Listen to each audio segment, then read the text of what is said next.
We never know where life will lead us or what may hinder us along the way.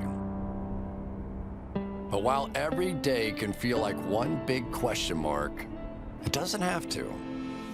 With the right insights, strategies, and solutions from Western and Southern Financial Group, together we can look ahead to leave the unknown behind.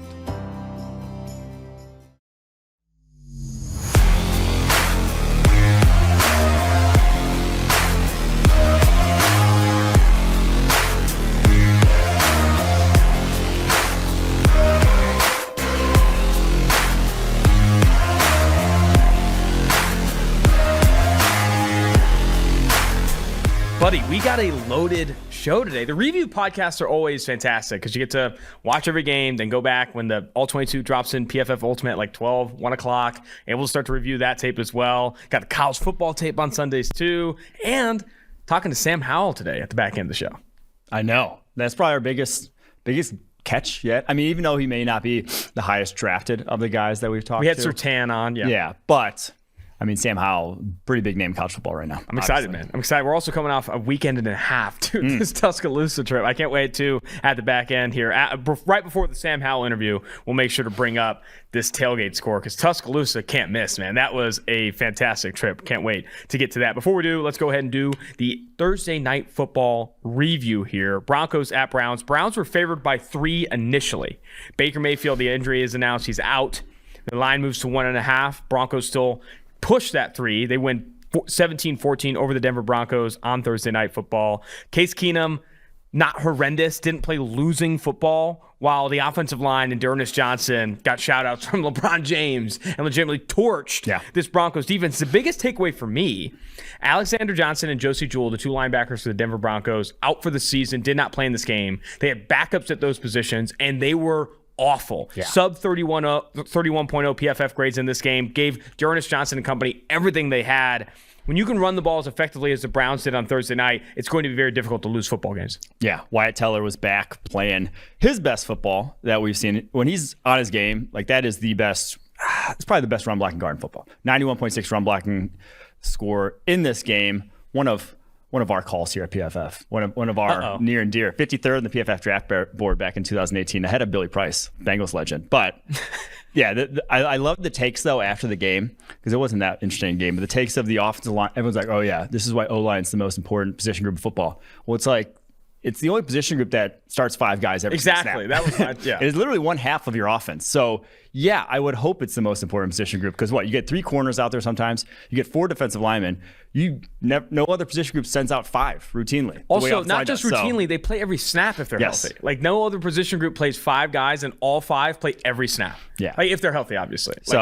Yes. When the position group that's 5 guys, it's like saying defense is more important than your receiving core. It's like, okay.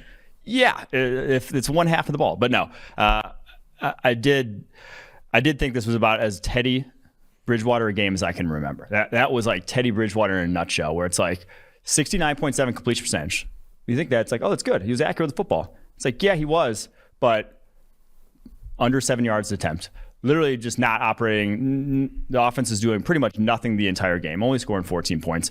The grade's fine because he's not really missing throws, but he's also not taking any chances with the football. So yeah, that's kind of quintessential why we said last year with the Panthers, we said this year with the Broncos, you just got to do a little bit better than him at the quarterback position. And not a little bit better, you should do a lot better than him. Well, I would even argue that Teddy had that first half interception that was horrendous. And that, I think in the first half, I think they only had 3 points in the first half. They were awful. But Teddy Bridgewater wasn't terrible in the second half. I mean, they only won this game by 3 points. And everyone talked about how dominant the offensive line was, how dominant D'Ernest Johnson was. They won the game by 3 points because the quarterback play wasn't stellar and all that stuff. I do think that if Teddy doesn't throw that pick and plays even okay in the first half, they score in the red zone when they were marching before that interception. This game goes a different way because, again, the quarterback play for Case Keenum. I said at the top here, it's hard to lose football games when your offensive line plays that well, but if Case Keenum isn't going to add above expectation. Now, where I wanted more of the conversation to be, one, I think we can firmly say the Broncos will be in the quarterback market in 2022, whether that's or this week.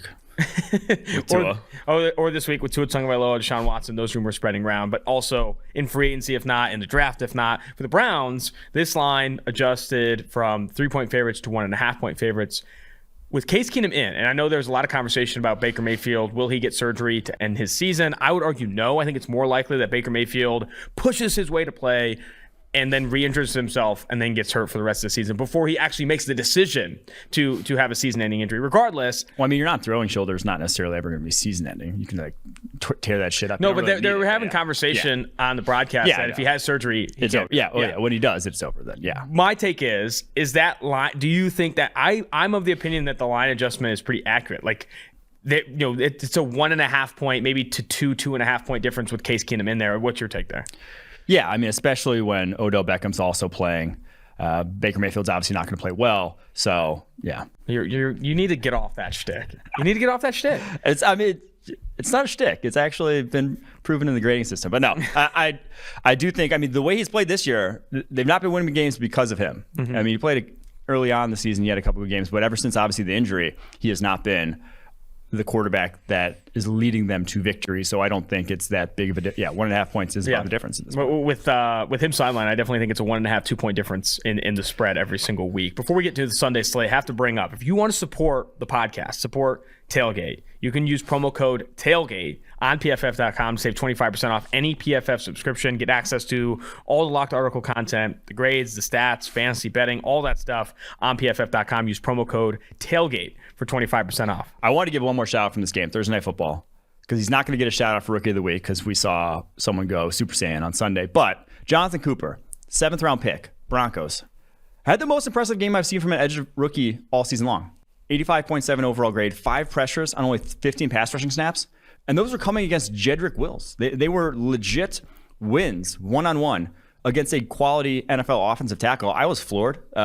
His performance in this game was, like I said, the most impressive I've seen from an edge all season, rookie edge, all season long. So shout outs to Jonathan Cooper.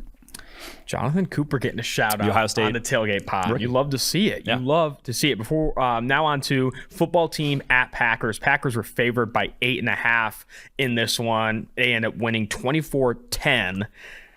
We just talked about the Denver Broncos firmly in the quarterback market. The Washington football team needs to firmly be in the quarterback market, looking to upgrade. Maybe they're in the Tua Tagovailoa conversation. So I thought someone say, how much better is Tua Tagovailoa than Washington has? A lot better than what Taylor Heineke and Ryan Fitzpatrick. I think that would be an upgrade. Yes. They should be looking at the draft and at free agency to upgrade at that position if they want to, be more competitive. Because Taylor Heineke is Ryan Fitzpatrick light. You saw that in this game, and a big reason why. And I think it's a far worse version of Ryan Fitzpatrick, in my opinion, because he gets that laser, he locks in on one route, one guy far too often, and obviously leads to the disastrous decisions like we saw on Sunday. That red zone interception never should have been thrown. That was awful, and that was basically the death knell for them.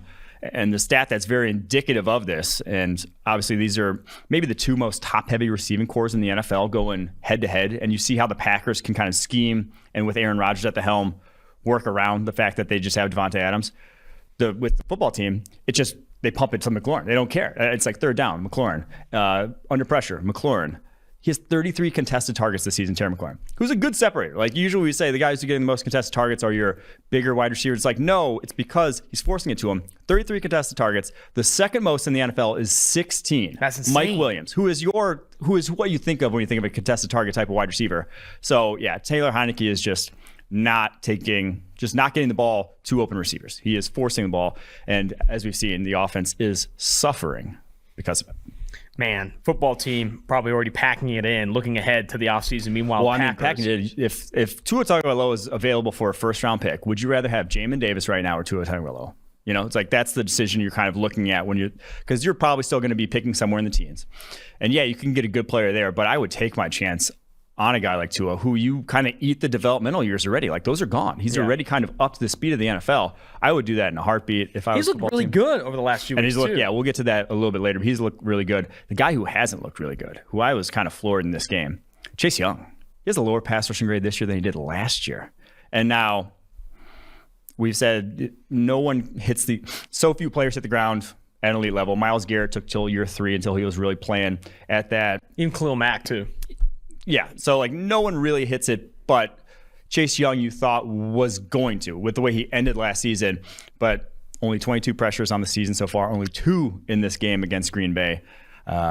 not the every down elite impact guy we thought that could take this defense to the next level, sadly. Are you buying the Green Bay Packers as legitimate Super Bowl contenders in the NFC? After week 1, Rodgers didn't look good. The entire team didn't look good. You said it on this pod. Throw out the tape, burn it, never look at it again. Since week 1, he's QB9 in PFF passing grade, and they've looked dominant in some of these games. Yeah, I am, and it's 2 big reasons why. One, Rashawn Gary is playing excellent football of late.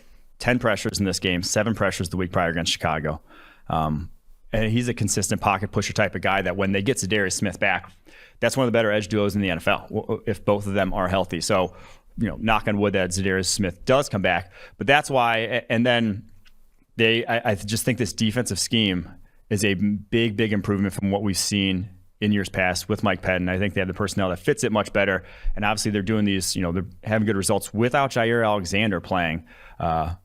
Because Devondre Campbell looks like the best linebacker in football. He's the highest grade linebacker in football right now. And legitimately, I don't think it doesn't look like a fluke. He's just playing fast as hell, game in and game out. Even in this one, again, 4 defensive stops, no missed tackles. He's missed 2 tackles on 64 attempts this year. The guy's animal. Did not see this coming. No one did. Obviously, he would have signed for more than $2 million if someone did. Chiefs at Titans. Titans were 5.5-point dogs at home, and we both took Titans plus 5.5. I didn't expect this though. I did not expect a 27-3 blowout. Well, it's happened twice in Mahomes' career that they've gotten blown out. One was 2 weeks ago. The other was the Super Bowl. That's it. That doesn't happen. So unsurprisingly, we didn't expect that. 27-3 Titans win.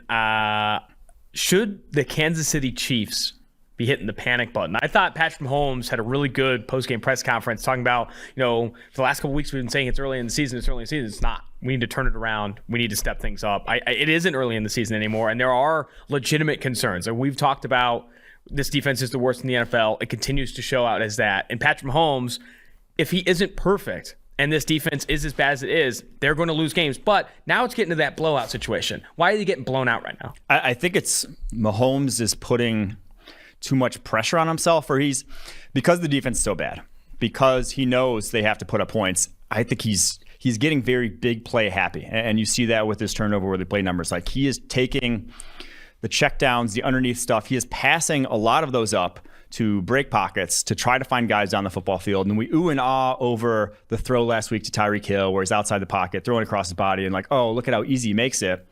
But you can't rely on that. I tweeted out earlier today that he looks like Aaron Rodgers circa 2015, 2016 when he was so Rodgers was breaking the PFF record for throwaways in that time, whereas Mahomes is not giving up on plays. He's still throwing the ball down the football field, but taking bad chances with him outside the pocket, where it's just he has to play within structure better. And some of that is the fact that you got Byron Pringle and DeMarcus Robinson. Your wide receiver 2s stink at this point. It is Tyreek Hill, Travis Kelce, or bust.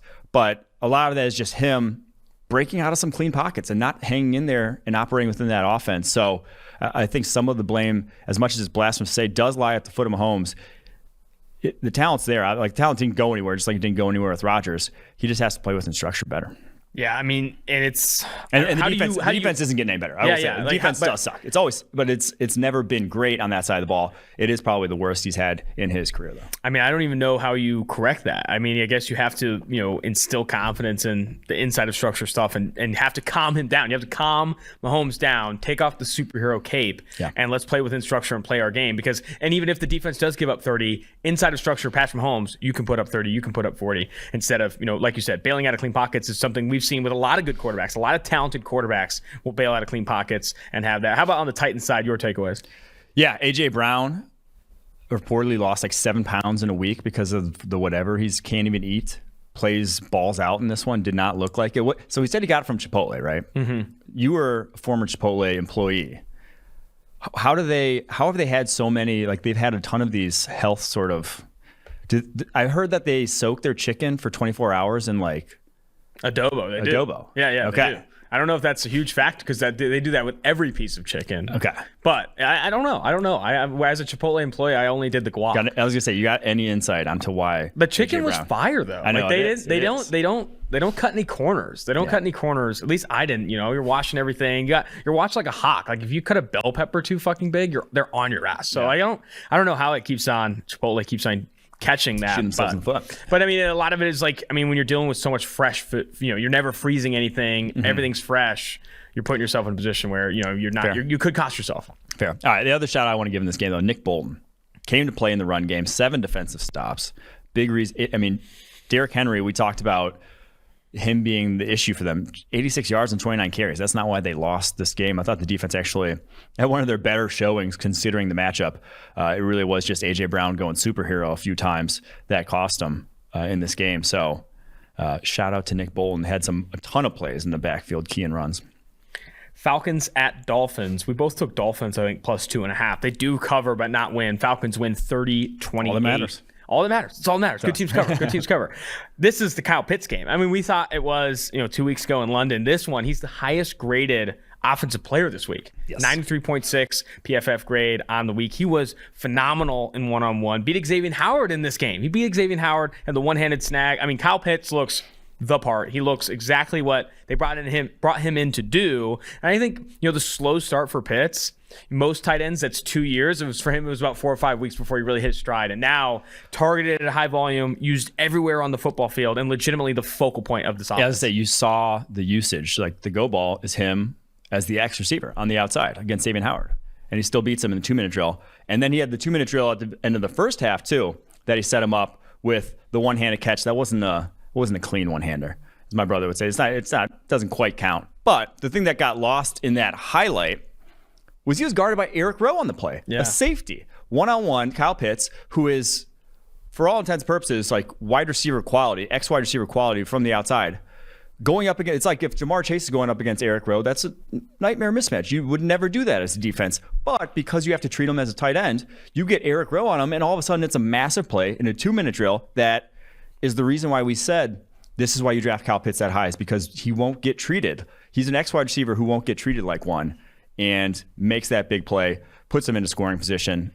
This was basically kind of who we said, or what we said you were getting when you're drafting Kyle Pitts. I didn't even think it would turn around quite this quickly. I thought there might be a little bit more of a learning curve, but man, he was so good in this game. And you can see Ryan, like the trust and the confidence he has in him to go to him when the Xavier Howard's in a go ball situation, to go to him on a 3rd and 10 midway through the third quarter where he didn't even look off him. You saw man coverage. He's like, I'm trusting Kyle Pitts to win. It was like a hitch route over in the middle of the field. I'm trusting him to gain separation. Didn't even go anywhere else. And that's again, why you draft special talent like that, 4th overall.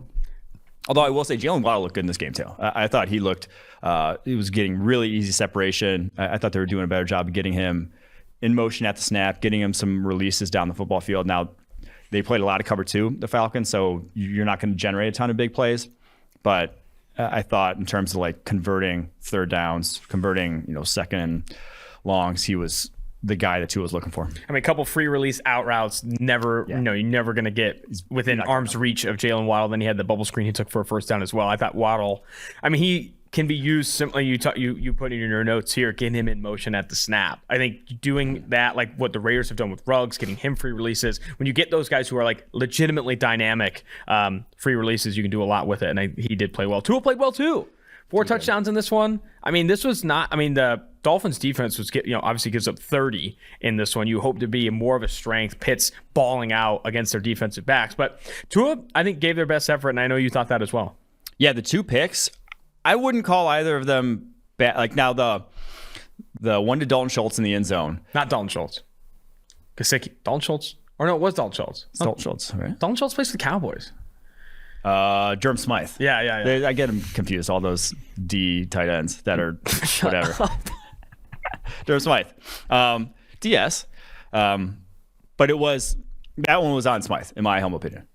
It was an out route or out corner, depending on the alignment of the safety and what it was. Like Smythe should box him out every single time in that situation. That was just, maybe you don't need to take that chance in the red zone with the game towards the end of the first half. Maybe you don't necessarily need to look underneath, whatever. But that one was on Smythe. And then the interception to Waddle, if you look at it from the end zone view, he's getting hit as he throws, and Waddle is running a spot route over the middle of the field. He's stationary.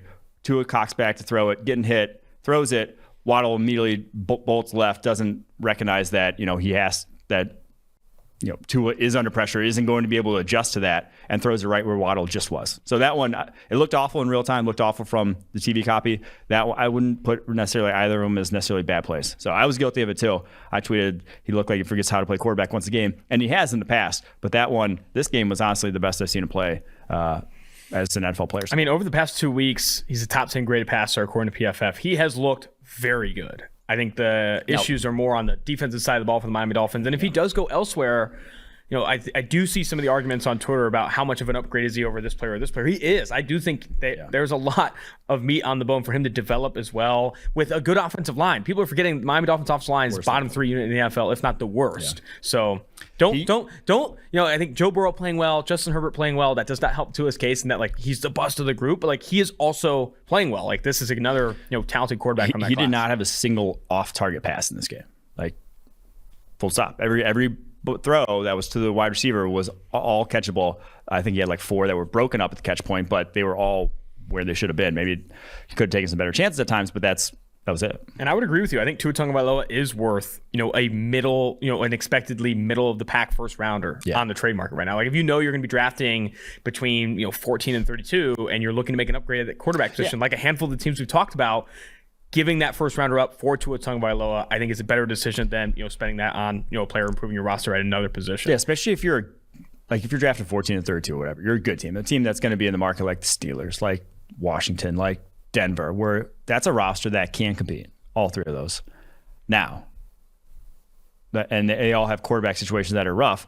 If you draft a quarterback at 15, say Matt Corral, whatever, it's going to be 2 years. It's not going to be next you're eating then another year. With Tua, that's not necessarily the case. Now, obviously this year, getting a guy up to speed in your scheme and trying to then make a run in the playoffs, unlikely. But for next year, you already have a guy who is in year 3, should be ready to play in the NFL, and has already, operated behind a pretty shit offensive line. So fair. Before we get to Jets-Patriots, want to bring up DraftKings, proud sponsor of the Tailgate podcast. NFL fans hungry for a big win this week. DraftKings Sportsbook, an official sports betting partner of the NFL, has you covered. New customers can bet just $5 on any NFL team to win their game. And if they do, you win $200 in free bets. Winner, winner, chicken dinner. It's that simple. If Sportsbook isn't available in your state yet, DraftKings won't leave you empty-handed. Everyone can play for huge cash prizes all season long with DraftKings Daily Fantasy Sports Contests. DraftKings is giving all new customers a free shot at millions of dollars in total prizes with their first deposit. Download the DraftKings Sportsbook app now. Use promo code PFF. Bet just $5 on any NFL team to win their game and win $200 in free bets. If they win, you win with promo code PFF this week at DraftKings Sportsbook, an official sports betting partner of the NFL. Must be 21 years or older, New Jersey, Indiana, or Pennsylvania only. New customers only. Minimum $5 deposit, $1 wager required. One per customer. Restrictions apply. See DraftKings.com/sportsbook for details. Gambling problem? Call 1-800-GAMBLER. Jets at Patriots, and I took the Jets +7, and I look like a fool. Patriots just completely blew them out. Now, not a lot of that, but some of that at least is Zach Wilson does get hurt in this game. Mike White comes in. You think Bill Belichick's good against rookie quarterbacks. How about backups to rookie quarterbacks? Mike White comes in, does not have a ton of success. Patriots win 54-13. Mac Jones continues to look very good as well. Yeah. And I don't think it was too much. This game wasn't out of the ordinary from the guy we've seen in recent weeks. He is very efficient, very accurate. Not necessarily going to go above and beyond, but he avoids a lot of negative plays. He takes what's there, and the Jets were giving him what was there a lot. He had 65% of his yards after the catch in this game, and he's very good, and that Patriots offense is very good at immediately creating space at the snap for their wide receivers. The underneath game, if you can hit it in timing, people have criticized Tom Brady in his entire Patriots career for being a check down artist, but there is an art to it. Being able to hit those underneath throws when the defense is dropping into zone coverage, when you got your linebackers backing up. If you can hit that on time, you create space for your wide receivers. So you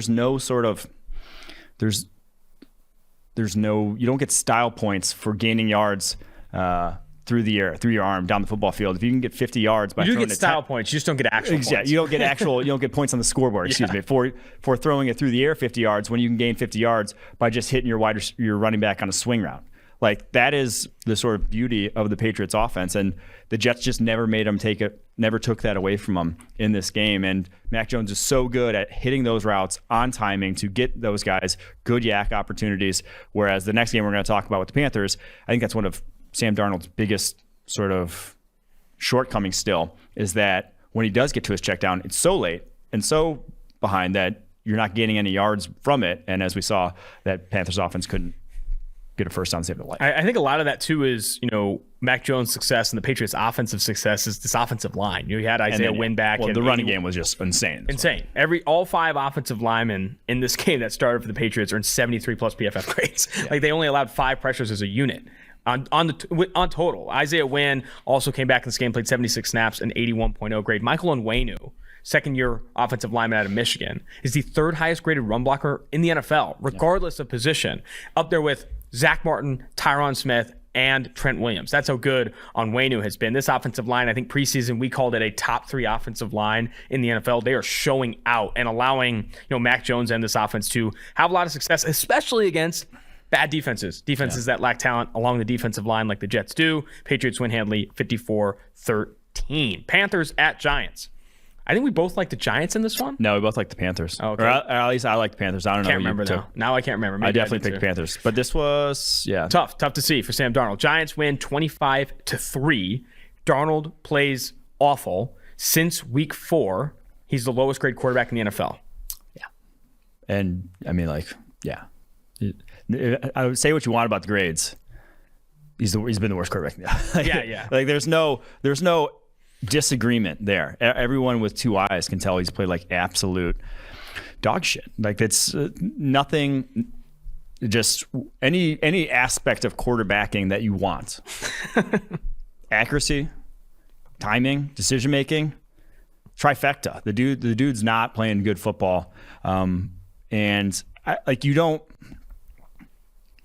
Good quarterbacks, I don't think, look this bad for stretches of time like this. That's a great take. It's like, I don't, at this point in time, year 4, you can't go in the tank for this long and all of a sudden turn into Josh Allen or whatever. It's just, I don't think it's going to happen, unfortunately.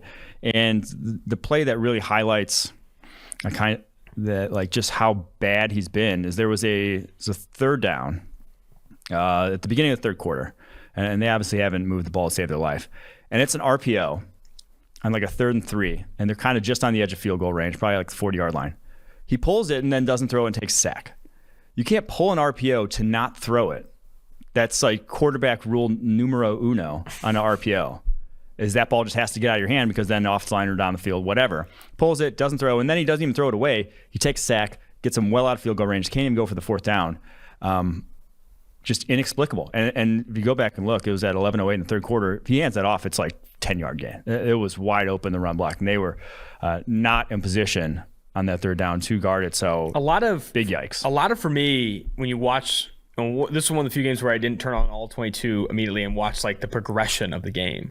A lot of compounding mistakes for Darnold too. Like, as the game progresses, like, you're seeing it worse and worse and worse. And you talk about Mahomes putting on this cape. When Darnold starts to put this thing on, it's a tattered disaster, and they just sinkhole. Yeah. And I mean, that's how you lose to the Giants 25-3 as 3-point favorites on the road.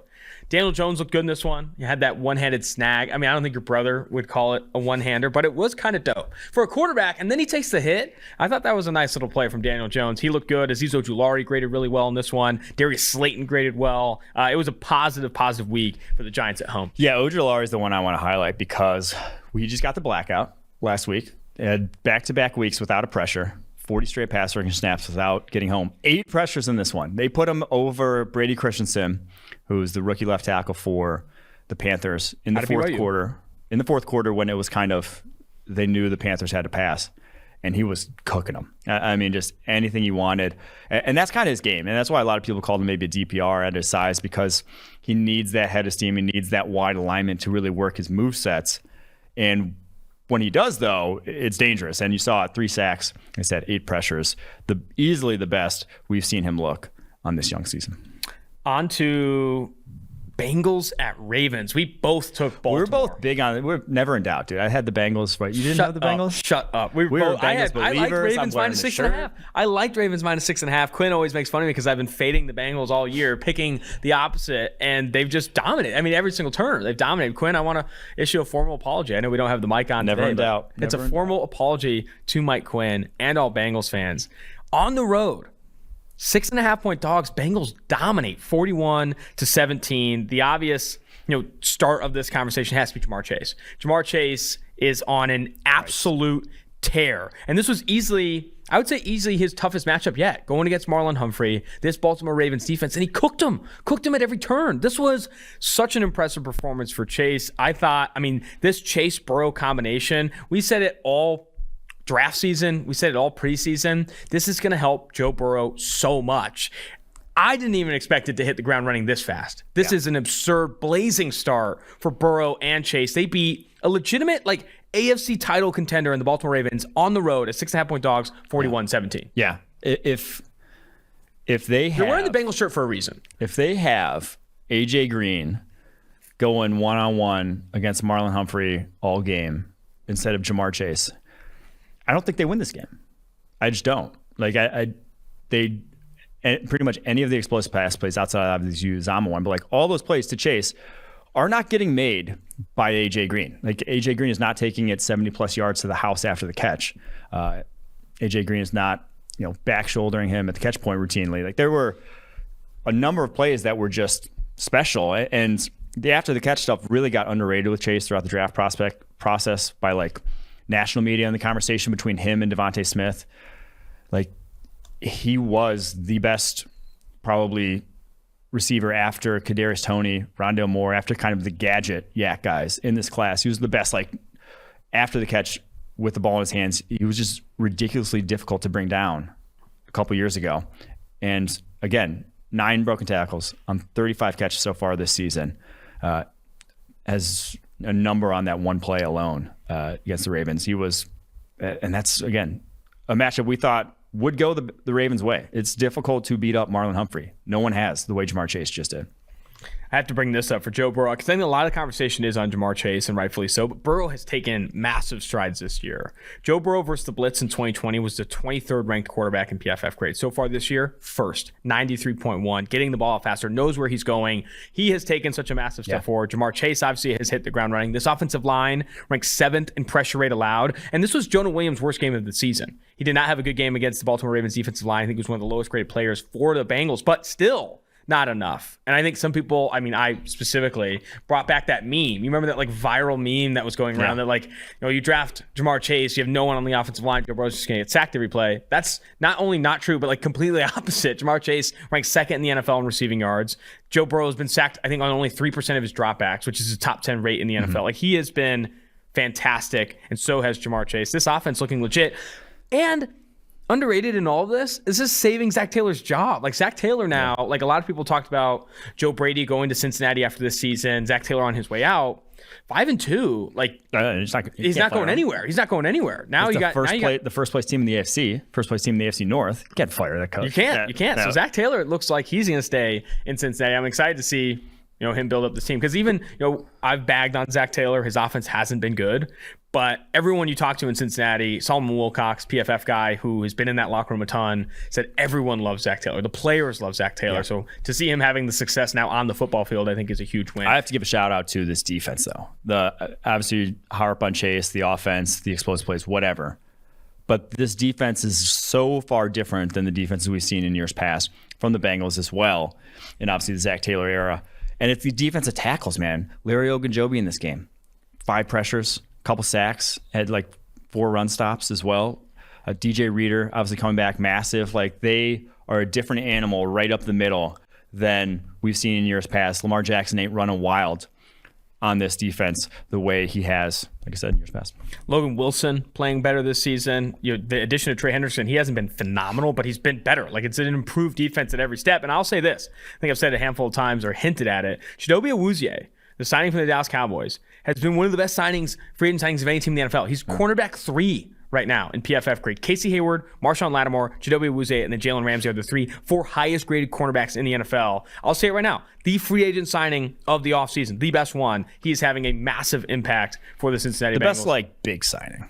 Yeah, he was he got a real contract, whereas Casey Hayward, Devondre Campbell got penny. True. So reclamation project signings. And those, obviously for $2 million, you had the highest graded linebacker in the NFL. You'll take that. That's fair. You're just all in on Devondre Campbell. It's fine. I get it. Well, in Casey Hayward, $2.5 million for highest graded quarterback in the NFL. Those are nice too. We're on to the Raiders, actually. But before we get to the Raiders, can we talk about the proud sponsor of the Tailgate podcast, Western Southern? Whether it's football success or financial savvy, the right questions help set the stage for winning strategies. Western and Southern is teaming up with PFF's very own, the boss man, Chris Collinsworth, to share insights that can help you put you ahead on both your fantasy and financial scoreboards. Want to hear more about Chris's old playing days or behind the scenes with Al on Sunday Night Football? How about a need to know for your financial future? Now you can ask about either or both, and every football or financial question you ask earns you a chance to win a catered party for February's big game. Check out the Chris Collinsworth podcast and Western Southern's Instagram for answers to the best questions each week. Submit your questions at westernsouthern.com/askchris. Chris, one more time, that is westernsouthern.com/askchris. If you're watching on YouTube, check out the link in the description below. Remember, with Western Southern, you can rest assured on game day. Raiders, Eagles. This was one of my favorite bets of the week. Raiders -3 over Philly in Las Vegas. I don't know how Raiders are only favored by 3 in Las Vegas. And yeah, it was maybe closer than people thought, 33-22. The Raiders won by 11, but they were in control this entire game. So much of this score was in garbage time. They were dominant in this one at every turn. Derek Carr leads the NFL in deep passing yards so far this year. He's been easily one of the most impressive quarterbacks all year.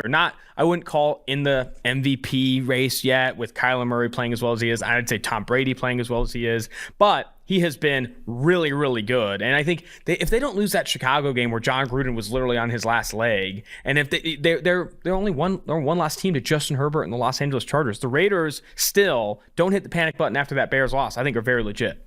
Yeah, I agree. And this was textbook quarterbacking from Derek Carr on how you avoid a shit offensive line.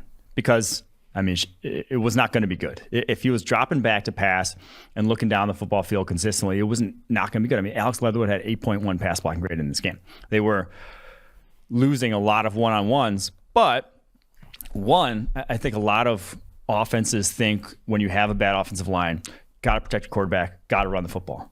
No, they let Derek Carr throw the ball in this game, but throw it quickly. Because when you run the football, then all of a sudden it's 3rd and 8, and then your quarterback is really getting killed, because that is when you have to hold on to the football. You have to look down the football field. You can't just check it down, or else you're not going to go anywhere. So they gave the ball to Derek Carr. He was throwing it, getting the ball out of his hands quickly, avoiding hits, avoiding basically anything that could bring more pressure on him, because obviously these Eagles linebackers are not guys who you're worrying about making plays on the underneath passing game. And it was just a darn near perfect performance from Derek Carr in this game. That throw, the 3rd down he had though on the 3rd and 15 to Zay Jones, where he just ripped it down the football field, that was a sick pass. That was one of my favorite of the week. He was on a tear. This was one of the more impressive performances we've seen from him this year, and he's been good this year. He ranked QB4 in PFF passing grade this week. Also had the 4th fastest time to throw, 2.29 seconds this past. He was phenomenal, and they didn't even have Darren Waller. Foster Moreau was their starting tight end, and they still, pushed the ball with ease. And Josh Jacobs got hurt in this game. He had Jalen Richard playing a lot of the second half. This was Derek Carr show. It's the Derek Carr show in Vegas right now. He's the best player on the football team, bar none. And that's enough. When your quarterback is the best player and he's grading like a top 10 passer in the NFL, you can beat up on teams as only 3-point favorites at home over the Philadelphia Eagles. How about on the Eagles side? I'll say this. Again, another team. We talked about Washington, talked about Denver, Philly, firmly in the quarterback market in 2022. Yeah, easily. Kind of more of the same from Jalen Hurts. I'll say Carolina too. We passed them, but I'll say Carolina too. And do they have the capital to even get? First rounder, but yeah. Devontae Smith in this one, I will say. So we talked about when will the weight, whatever. It is an issue. He's not gonna fail because of the weight, but it is an issue. And I think we've seen it in contested situations this year. He's 3 of 13 in contested situations, one of the worst rates for starting wide receiver in the NFL, because every cornerback that's hitting him is bigger than him. It is different at this level. He went 0 for 2 in contested situations in this game. Still gets open. not worried about it, but like I said, it will show up more, and I think that's where we have seen it for Devontae Smith this year. Man, I mean, there's a lot going wrong with the Philadelphia Eagles. I think Jalen Hurts, from a fantasy perspective, has been great. Here's a stat for you. 43% of Jalen Hurts' fantasy production has come in the fourth quarter. The garbage time king Jalen Hurts is. So if you're looking at it from a fantasy perspective, Hurts has been balling out when the game has been off the line. Not on the line, off the line. Philly, I do think, will be firmly in the quarterback market along with... So the good thing for the Eagles is that they were kind of in the exact... Them and the Saints are in like the exact same situation where they were in cap hell. They have an aging roster. And they're moving on from, who they thought was their franchise quarterback. The Eagles now have 3 possibly top 10 picks. The Saints obviously just have their own pick, but are still pushing cap hell. Whereas I think the Eagles can get out of it here quickly. I think the Eagles are in better situation to sort of revive this thing quickly than someone like the Saints is, where they're kind of just grasping for straws on a roster that's still going to be kind of the same. Yeah, I mean, those 3, if they get 3 top 10 picks, they can rebuild in a hurry. Yeah. This roster can get a lot younger and a lot better in a hurry. We didn't bring the Raiders defense up a ton, but Yannick Ngakoue and Max Crosby are balling out along the edges for the Las Vegas Raiders. And Solomon Thomas also playing well. I mean, Solomon Thomas has had a strong grade to start this year. I'm not calling it a breakout for the former first rounder, but he hasn't been dreadful like his start in San Francisco. Yeah, Yannick right up there for best free agent signing as well. True, very true. Lions at Rams. I liked the backdoor cover here from Dan Campbell, and he gave it to me. Well, it wasn't really backdoor. It was more like they put it. Yeah, it was a front door cover. Lions at Rams. Rams were favored by 15. Rams win 28-19. I am in love with this coaching performance from Dan Campbell. It was by far the best coaching performance I've ever seen from a multiple possession dog ever. Surprise onside kick, multiple fake punts. Going forward on fourth down, this is how you do it. You are not the better football team. You have to find your edges elsewhere, and he tried, and he did. They were in this game. Yeah. And they have a shitty roster. They should be picking number 1 overall. They're a bad football team, but they're in this game against who a lot of people think will win the Super Bowl this year, or at least go to the NFC Championship. Yeah. They're in this game on the road because of Dan Campbell. This was an unreal coaching performance for me. It did crack me up, though, where it was, they start off cooking really hot with the fake onside kick, the fake punt, or not fake onside kick, the onside kick. Surprise. Fake punt, it was a surprise onside kick. There you go, better word. Surprise onside kick, fake punt. But then it's 4th and 3 from the 29, they kick a field goal. It's like, that's where you draw the line, is the 4th and 3. You can't win them all, Mike. I know, I'm just saying. It just had to crack me up a little bit. Obviously, the Rams were the better team.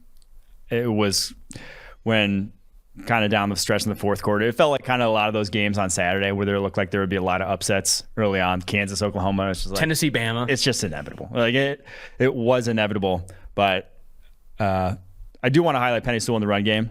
The play, did you see the play where him and Aaron Donald were like swinging afterwards? That was sweet. That was just that's He's one of the highest graded offensive players this week. I think 80 plus PFF. He had a great game in this one. Was creating holes in the run game. Was some of his best tape that he's put out there all season long. And that's that play against Aaron Donald, going toe to toe. Still 21 years old. Love to see it. Detroit picking number 1 overall. Are they going to ask Caleb Williams to come out early? Or like, I don't know what the Detroit Lions are going to do. Is it going to be Matt Corral? Kenny Pickett? Pittsburgh, the big upset win over Clemson. He's been a big riser. There's a lot of conversation around who the fuck do you take in this quarterback class. I think a lot's going to have to come out, obviously, through the back half of the college football season, but also the combine. This is going to be a big year for all-star bowls. If you can get some of these seniors, Desmond Ridder, Kenny Pickett, these guys to these bowl games, I think that's going to be a big one. East-West Shrine, Senior Bowl, Hula Bowl, all that stuff should be a treat here. Texans at Cardinals, the hold your nose and take it game covers. Cardinals win 31-5. It was a scoregami, the first time in NFL history we've seen a 31-5 ending. Kyler Murray, I think he was the highest graded quarterback on the week. He was phenomenal in this one. He can do whatever he wants, especially against the Houston Texans defense, but he really can do whatever he wants. Yeah, the Texans still hapless. I mean, the only worry, if you are a Cardinals fan, was he took some hits in this game. The one shot to the back he took, the one in the end zone on the safety was, I would not have ran him anymore after that. Like he is your offense right now. Protect that man a little bit more when it is a game like the Texans where you don't necessarily need to subject him to hits to really put a beat down on him. Man. Not much. I mean, there was just shit. There's not much more to talk about in this game. It was the hold your nose and take it. It was the hold your nose and take it game. And Davis Mills didn't look good. This offense didn't look good. It's a tough scene. It's a tough scene. Texans are down bad. Like, they got the mass exodus. They got guys quitting on them left. Like, Whitney Merciless goes and looks I don't even know how they approach the offseason. You know, I've been bringing up teams that are firmly in the quarterback market. Texans are obviously they've been in the quarterback market for a while now, and it's going to be tough. There's no way they commit to Davis Mills. They're not going to do like a Davis Mills thing, right? Yeah. No, I mean, Whitney Merciless goes to Green Bay and has the best game of the season so far because that's how it goes. Like that, because he actually cares now. So I don't think they're committing Davis Mills. I don't know what the hell they're going to do at the quarterback position. They are about as far away from competing as any team I can remember in recent like football history. Yeah, no, that's where it's like this rebuild is so far. Mm-hmm. Like it's so early. It's way worse than even Browns when they intentionally strip down the roster because they don't have the capital that the Browns are going to have, and there's just really no. I mean, you have to hope they can get some multiple picks for Watson or something to kind of like put that's about all some fuel in the fire here. All right, Bears at Bucks. Bucks were 12.5-point favorites, and this game was never freaking close. Bucks win 38-3. Weren't they up 35-3 at half too? I mean, this was a dominant showing for from the first play on. It was over. It was over. I saw your note here. I was going to bring it up too, but Jason Pierre-Paul, who was on Washed Watch last week, I think was one of the highest grade.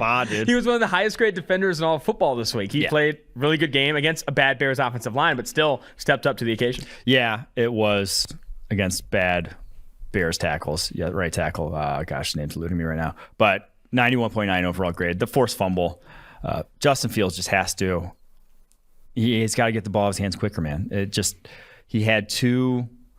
On the blindside fumble at the end of quarter one, like he had a hitch, just take it. And the fourth down before the half that he ends up getting sacked on, or tries to scramble, doesn't get it.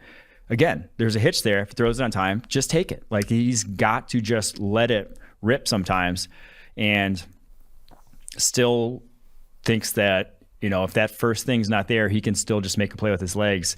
This is the NFL. Guys are fast enough. You cannot be doing that. He's just got to let it rip a little bit quicker than he has been if he's going to have any chance against defenses like the Bucs.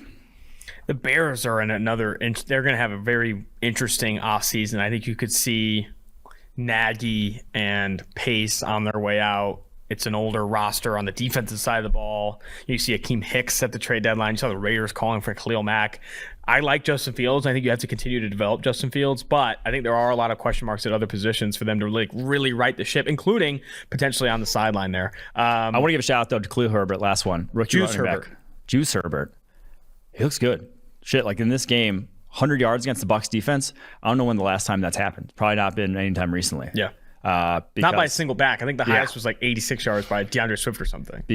And he looked 6 broken tackles on 18 carries. It was no fluky performance whatsoever. He's now 3 straight games of looking like a legit NFL running back, and he's got a little bit more home run speed than David Montgomery. 91st overall player on the PFF draft board goes 218.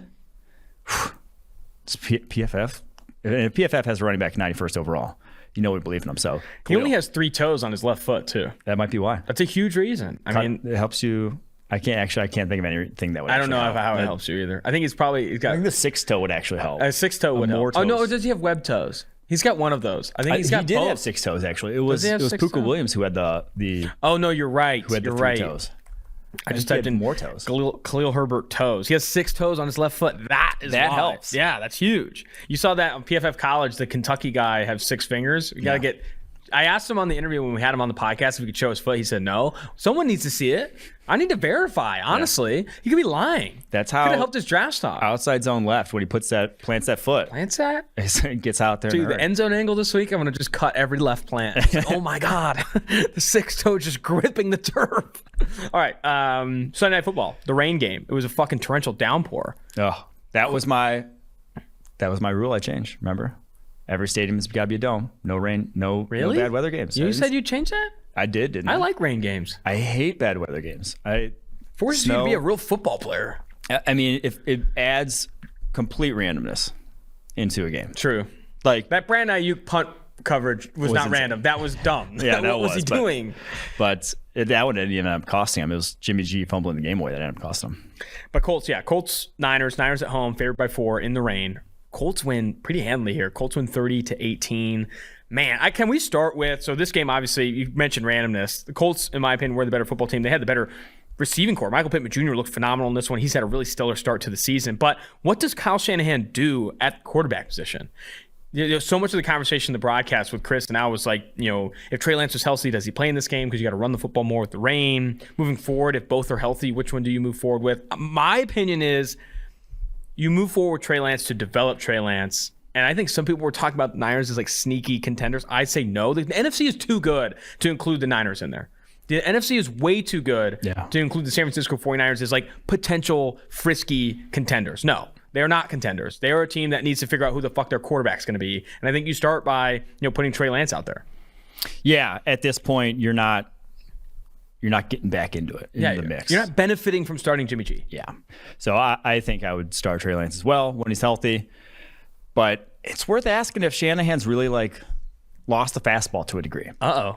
Now, because I think the proliferation of his offense, or like of that, basically the tenets of his offense, of the wide zone, play action, jet motions, whatever, all that stuff, that's old hat to a degree.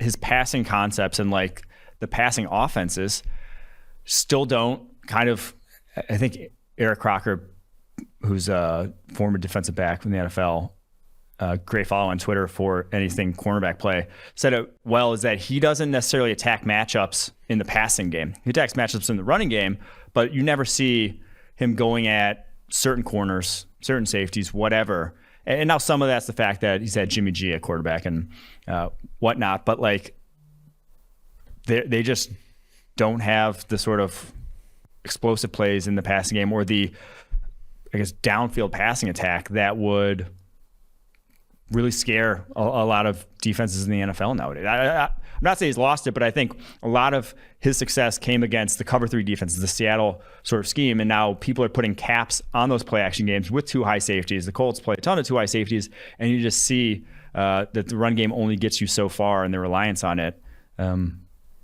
it's a lower win percentage than Mike Singletary. I mean, it's not just a reliance on the run game. And I know you sneak that stat in there, lower win percentage than Mike Singletary, who to this day still has one of the best sound bites of all time. Yeah, when he can't win with him, cannot play with him. That was a great one. But I will say this: he also relies a ton on yards after the catch. I mean, no offense has more yards gained after the catch in the passing game than the San Francisco 49ers. That's this year. That's previous years. They are winning with broken tackles. They're winning on the ground, not a lot of deep ball success. And some of that, obviously, chicken or the egg here. Some of that is Jimmy Garoppolo. Could they do it with a better quarterback under center? Yeah. We'll have to see. I will say this game, I'm not going to take too many sweeping takeaways. It was a stupid rain game. Randomness season. So you were all Michael Pittman season though. Also, he had a game in this one. Multiple PIs. He drew over 100 yards. The big touchdown at the end, the game sealer. He's making me pissed that the Packers drafted Jordan Love instead of him, because that was who I wanted, and I thought his skill set would be perfect with Aaron Rodgers and what they do, and he is their unquestioned sort of number 1 right now. I'll also say this: Michael Pittman Jr., regardless of where you thought you could have had him wide receiver 5 or wide receiver 30, he's playing exactly as he played at USC. Yep. Big catches, big contested catch guy, big catch radius, and sneaky good after the catch. Like we said that when he was coming out of USC. Like he can break tackles after the catch and make plays. Michael Pittman Jr. looking good this season. You hate when we preview the Monday Night Football again. Yeah. But I will say, Saints at Seahawks. Seahawks 5-point dogs at home. I'm still all in on Jameis. Yeah. All right, sweet. Fun to read segment. Are you going to lead the show here? All right. I will take over because we said it way back when. I forget exactly when, but it was probably a week and a half after Dan Campbell was hired for the Detroit. I think it was like coach. 8 or 9 Sam Monson Dan Campbell jokes in. Yeah. So a week after. And I said, I officially declared kneecap jokes dead. Because everyone and their mother had made the exact same one. 20. And hit it from every angle. But I also said there was going to come a time midway through the season where the Lions were going to do something cheeky, like what they did on Sunday, and they were going to come out of the woodwork. And I was actually surprised how they didn't I didn't see a ton on my timeline, and maybe that's because I follow some good follows, but there were some. And so we're going to read some of the fun to reads, which lead off with Mina Kimes. And this one was actually who's a unique take on the kneecap. It wasn't just, oh, haha, biting kneecaps, whatever. Bill Barnwell tweeted, "This is the Lions Super Bowl." And Mina Kimes replied, "No risk it, no kneecap." Which actually, like, I'm not now. It's not terrible. No, play on now no that I risk think it, no about biscuit. it, I'm not sure it really makes that much sense. Oh, but no risk it, no biscuit. Yeah. Instead of a biscuit that you eat a kneecap. I don't hate it. I hate it, but I don't hate it. That one was tame. It was actually, like I said, and at it was least in a unique reply. take. It was at least a unique take on it. Now, the next one is from Lucy Burge, who does sports betting for BetQL app, who my buddy actually started. Oh, wow. Yeah. It's a humble shout out here. Just parked. So after the onside kick, she just quote tweeted the video of that onside kick and said, "Biting that kneecap off," which was the awful take that I was hoping that we would avoid, because that's not even a joke. 7 likes, and it was 7 likes too many. And then this one was the opus. This one was I don't know what the hell was going on here, but this is from Brian Chapman, who's on 97.1 The Ticket in Michigan, I believe. And he came up with this like scenario in his head that Dan Campbell said this. So he tweets out, "Dan Campbell to Jerry Jacobs. Next time you give up a TD," and this is in quotes. So like Dan Campbell saying this. He's to Jerry making Jacobs. up a joke Yes. quote. "Next time you give up a TD, I'm biting off your kneecap. And I'm not just going to bite it off, I'm going to swallow it." Which 2 likes, and it was 2 likes too many. And that was like a yikes. That was a leave and draft. You said this was the fun to read segment. This was fucking painful, man. That was tough to watch. Hard to watch. That's the whole point of the fun to read. Yeah, it's tough. It was tough. All right, fun to watch. We have 3. I love how often we're getting tagged in these too. So I'll start. So this is when people say fun to watch as they take, and it's just the most ridiculous thing in the world. But the list is long. You don't have to read off every single. Everyone who's on the list. Kirk Cousins is on the not list. Whatever. But this week we had some that I would argue are just legitimately wrong. So kick us off. So this one's my favorites. Albert Breer. This Lions team. ... is kind of fun to watch. And then you see in the reply. If you watched Lions games and like that offense, it's a chore at times. Like 100%. In that game, sure, when they were doing crazy ass shit, like going for faking punts, which they really haven't done this year. Sure, that was fun. But that was a unique in the sort of year that the Lions have had. And there's a reply. It says, "Wow, Albert, don't go too far." And it's like, no, it's not a take. It is not. I don't understand how we can even just continue to do this. And then Colin Cowherd comes out, and this is Thursday night. Cowherd's tweeted out fun to watch probably 20 times this year. He tweets out twice a week. In all seriousness, Case Keenum is a very strong backup, top 5 backup. Not a guy so at least he had a take in there. Not a guy you build around, but a total pro. This is also because he fucking hates Baker Mayfield. He competes his butt off and can keep you afloat while the franchise guy is out. Nice work by Case tonight. A gamer, fun to watch.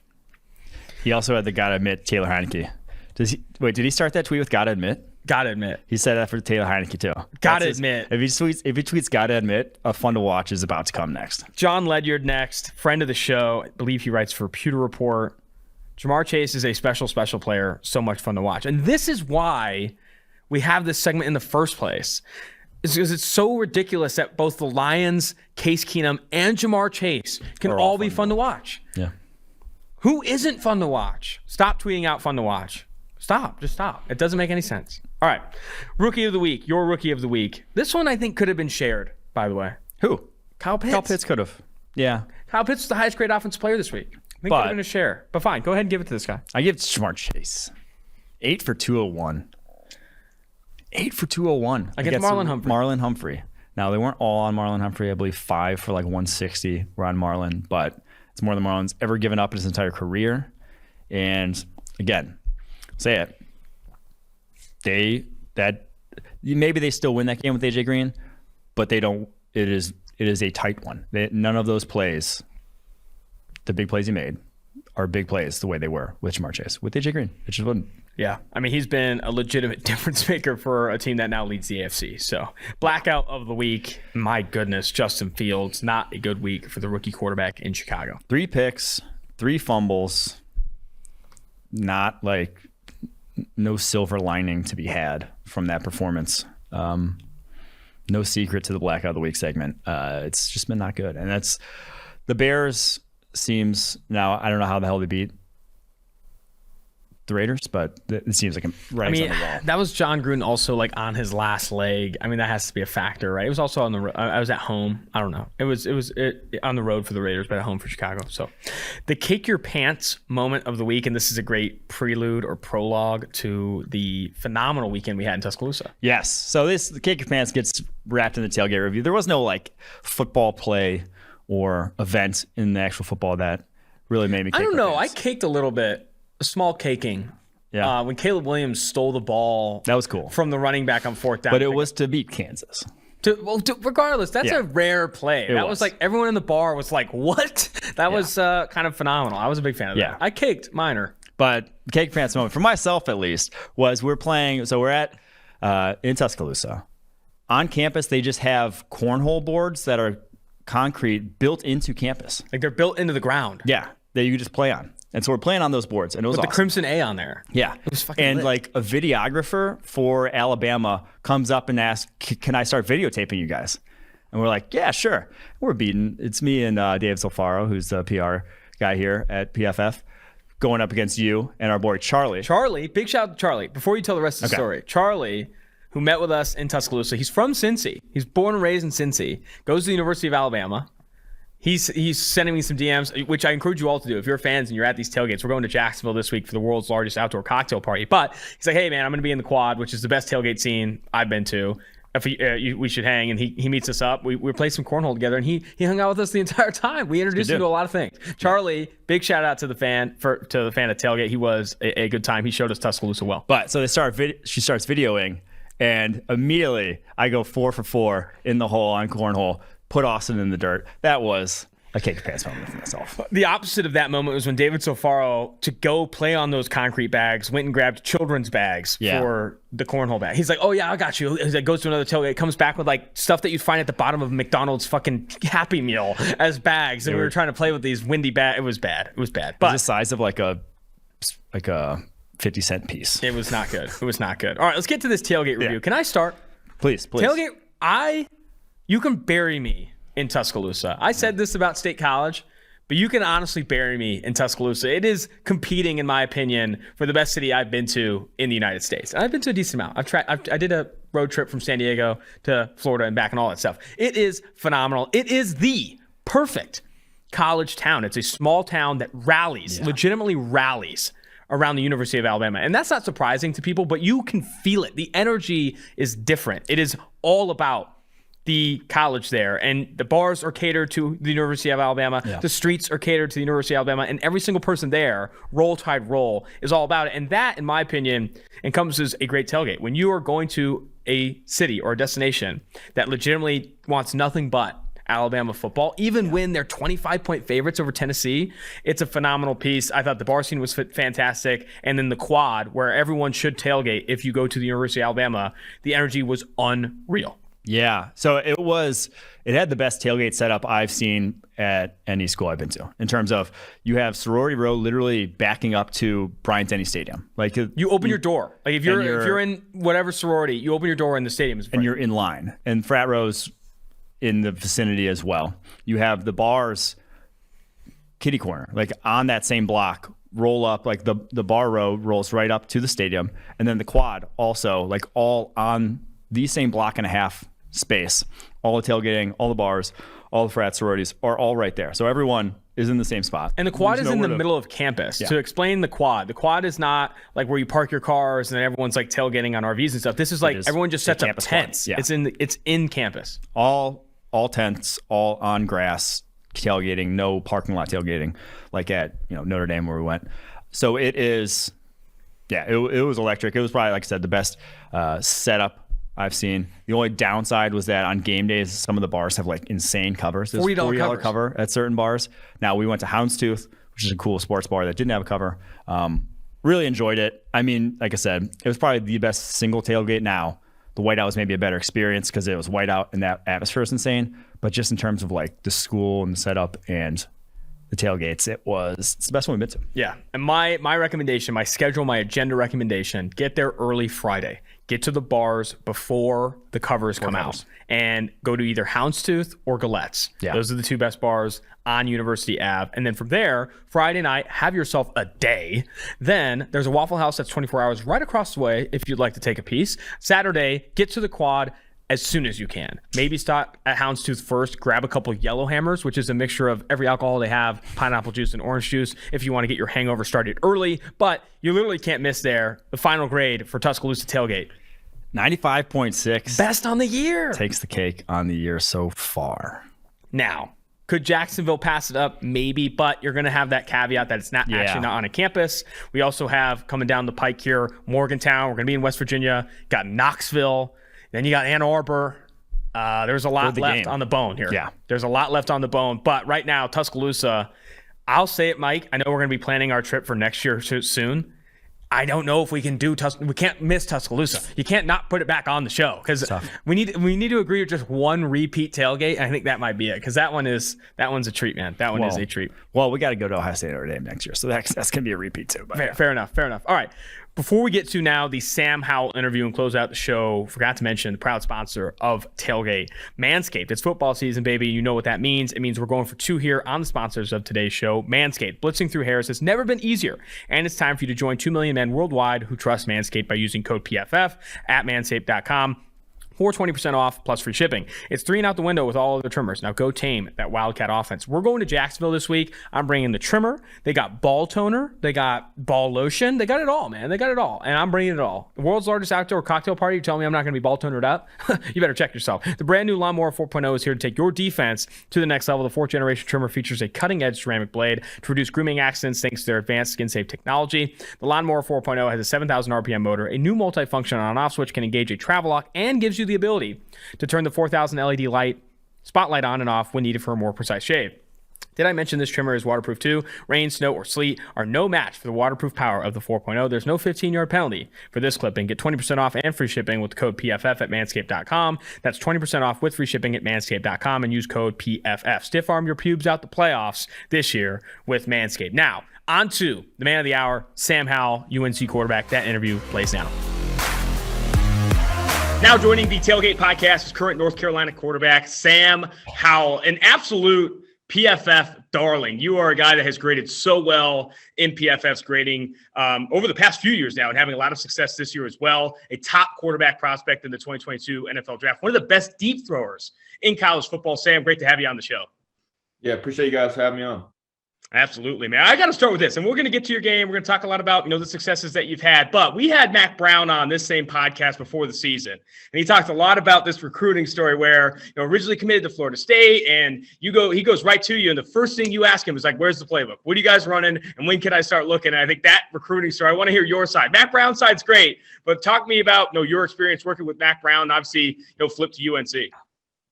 Yeah, so, as most people know, I was committed to Florida State for a really long time. And once it came down to it, when we were getting close to signing day, Walt Bell was a coach that I was really close with. He was the OC at Florida State at the time, and he actually left to take the UMass job. And I was just kind of with my dad and just kind of talking to some people, and I really just didn't feel like I wanted to go to Florida State anymore. I have all the love and respect for Coach Taggart at the time. I thought he was doing an unbelievable job.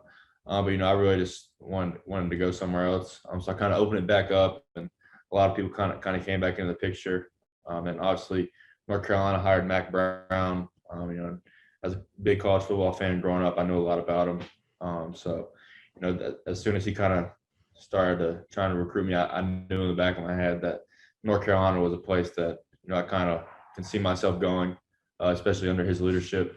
But the first thing when I saw him, he didn't really have his staff hired yet. Mm-hmm. So that was my first question for him is, who are you going to hire as your offense coordinator? What kind of offense are you going to run? I know you're a great football coach, and I know you've won at the highest level, but I got to know what kind of offense you're trying to run. I got to know who you plan on hiring. So that was my question for him. I told him I can't commit to you until I know what we're going to be doing on offense. That's fantastic, man. Straight to business is, I think, how he phrased it. He's like, this guy just want to get in the playbook and get going. And obviously that's led to a lot of success at UNC. Speak more to the relationship you have with Mack Brown, and I guess how much that's developed over the years with North Carolina. Yeah, I mean, Coach Brown's been awesome. I really didn't know what to expect coming into it. Older guy. He got out of coaching for a little bit, but I've just been super impressed with him as a person. And I think the most impressive thing about him is just how much he cares about our team. He cares way beyond the football field. He truly wants us to be in a good place in life. And he spends so much time just talking to us, making sure everyone's doing all right. And it's really a family atmosphere that he's built here in North Carolina. So I'm just happy to be here with someone like him who really just cares so much about his players.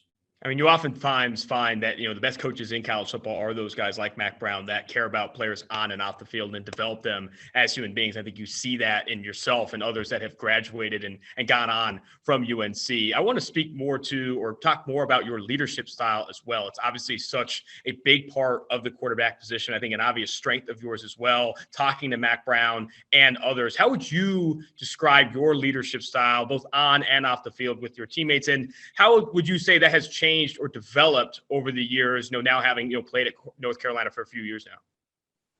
Yeah, it's definitely a big part of playing this position.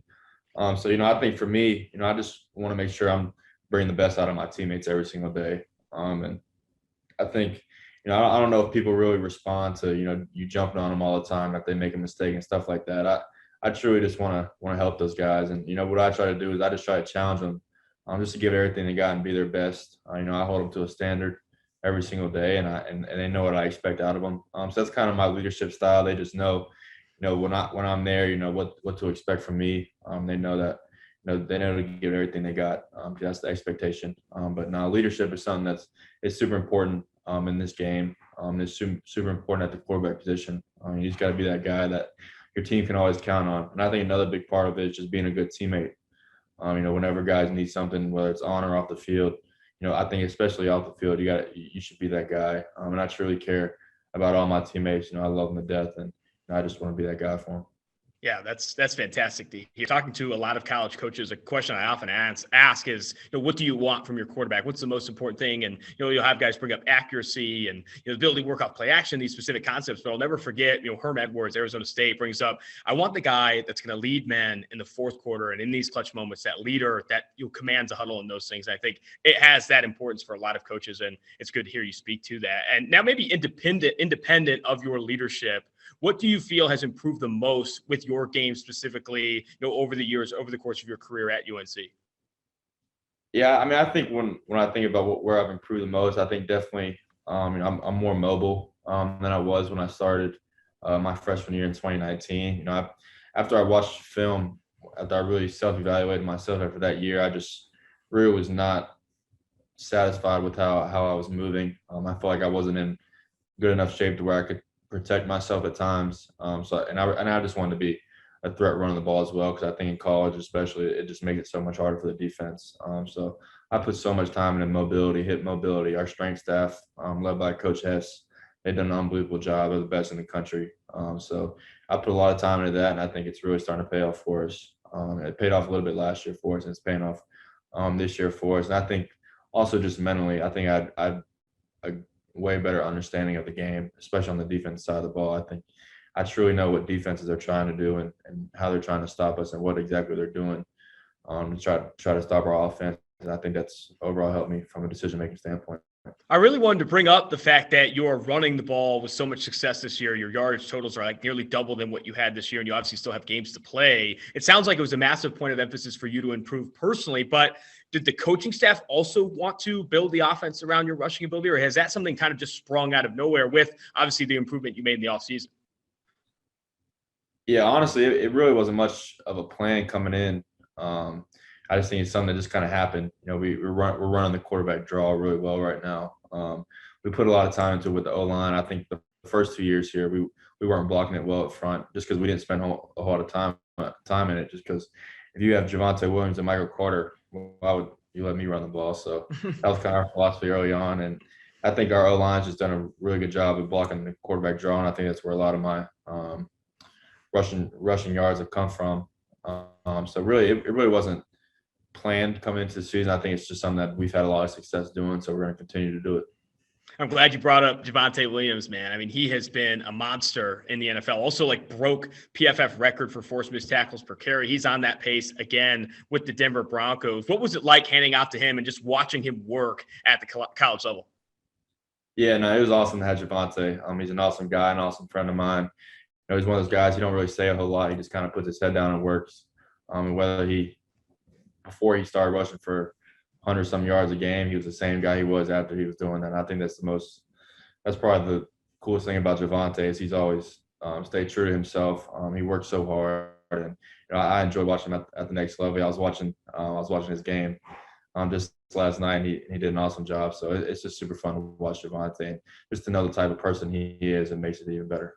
We had him on this show as well. And what was wild to me is he's also a valedictorian in high school and is one of the smartest guys I've had on this show. And also, I remember he told me the story about wanting to play linebacker.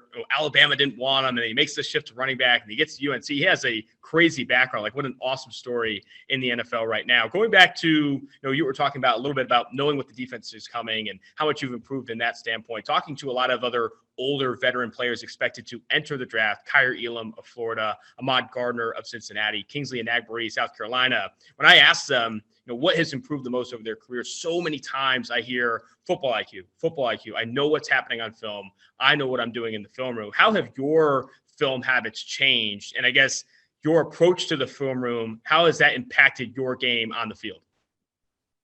I think, I've always watched a lot of film. Even when I was a freshman, when I first got here, everyone talks about quarterbacks need to watch a lot of film, And I think early on when I was watching film, I didn't really know how to watch film. I was just kind of doing it. And I think that's probably where I've made the most growth. And from a preparation standpoint is I truly know what I'm watching. I don't waste any time in there. So every time I go in there, I'm watching it with a purpose. I know what I'm looking for. And I just think Coach Longo, our OC, he's done a really good job in kind of helping me understand what to look for.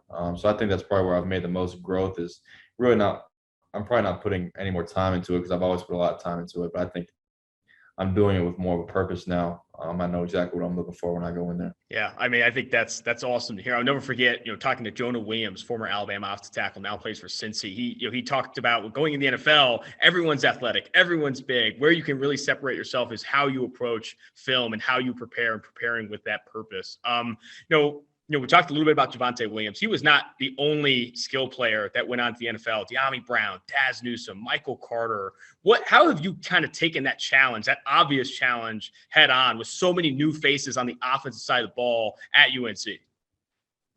Yeah, it's definitely something.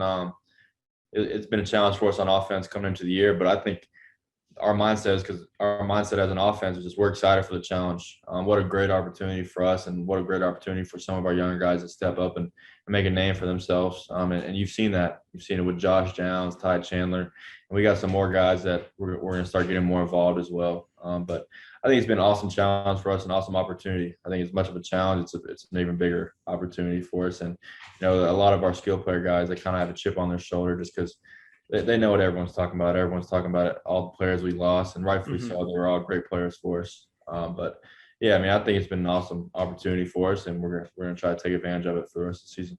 Josh Downs has absolutely seized the opportunity, risen to the occasion. I think he leads all of college football in yards after the catch per reception. He has been phenomenal with the ball in his hands. What makes him kind of so reliable and so spectacular in your opinion?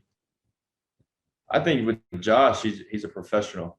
Just the way he prepares, he spends a lot of time. I think our quarterback room, we have such a good quarterback room. We watch a lot of film after hours, and when we're meeting after hours, Josh Downs is in our quarterback meetings.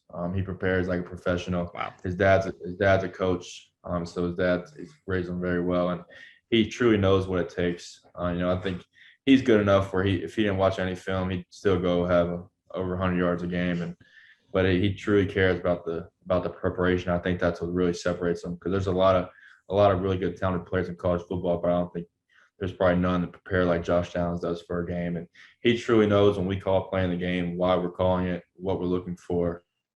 And I think that's what's been able to separate him. And he's only going to get better. So I'm super excited for him.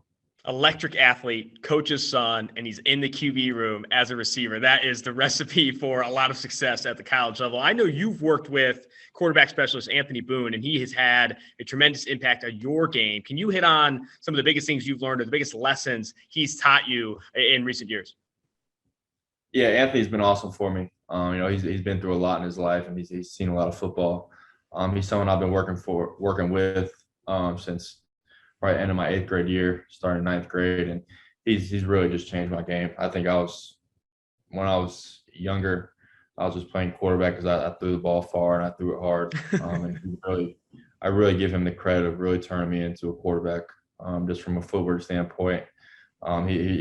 We spent so much time together. There were times where I couldn't afford to pay him for training, and he was still training me. And I think that just kind of shows the person he is, and he's believed in me since early on. He's my guy. He's helped me get to where I am today. I'm just super grateful to have someone like that in my circle, and he's been awesome for me. That's phenomenal to hear, man. To have that relationship with a guy that can improve you as much as he has is phenomenal. And I'll say this, throwing the ball far and throwing the ball hard are great things. You don't got to push them down, man. Especially where the NFL is going. A lot of times on this podcast and other content here at PFF, we talk a ton about how much the NFL has changed and really favored or catered to these quarterbacks with insane arm talent. Kyler Murray, Baker Mayfield, Josh Allen, Patrick Mahomes, because lighter personnel, you're trying to spread the ball out, trying to attack space. You need guys that have this throw power, that can throw the ball hard and throw the ball far. Where do you feel, obviously as a big arm quarterback in college football, where do you feel arm talent or throw power ranks in terms of importance for quarterbacks in the league?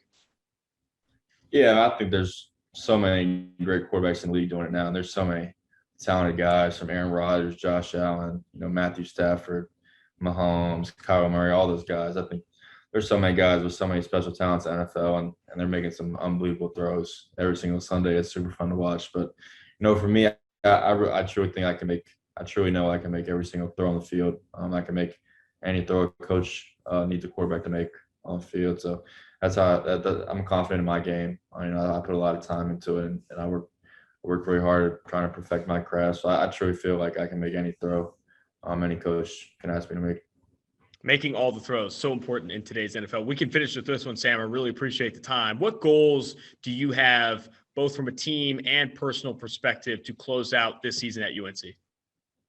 Yeah, I think it's an interesting question just because, I think we had all these expectations coming into the season, and we certainly, we didn't have the start to the season that we thought we would or that we should have had. I think we had a kind of a team meeting after we lost to Florida State, and we're sitting there halfway into the season. We're 3-3.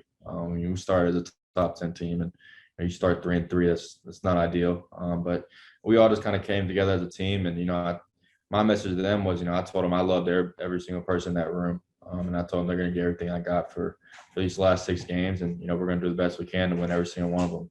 So I think as a team, we're truly playing for each other, and we're trying to give everyone in that room everything we got. And our plan is to do everything we can on every Saturday and try to win every single game for the rest of the year.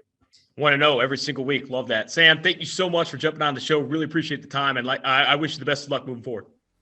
Yeah, appreciate it, guys. Thank y'all for having me. That's going to do it for today's show. Thanks for tuning in to Tailgate. We are on to Jacksonville. If you're going to be in the area at the world's largest outdoor cocktail party, make sure to shoot us a DM on Instagram or Twitter. Make sure to link up there. Also, use promo code TAILGATE for 25% off any PFF subscription. Until next time, Austin Gayle, Mike Renner, the producers, Max Shadwick, Dave Sofaro, Mike Quinn. Until next time, Tailgate.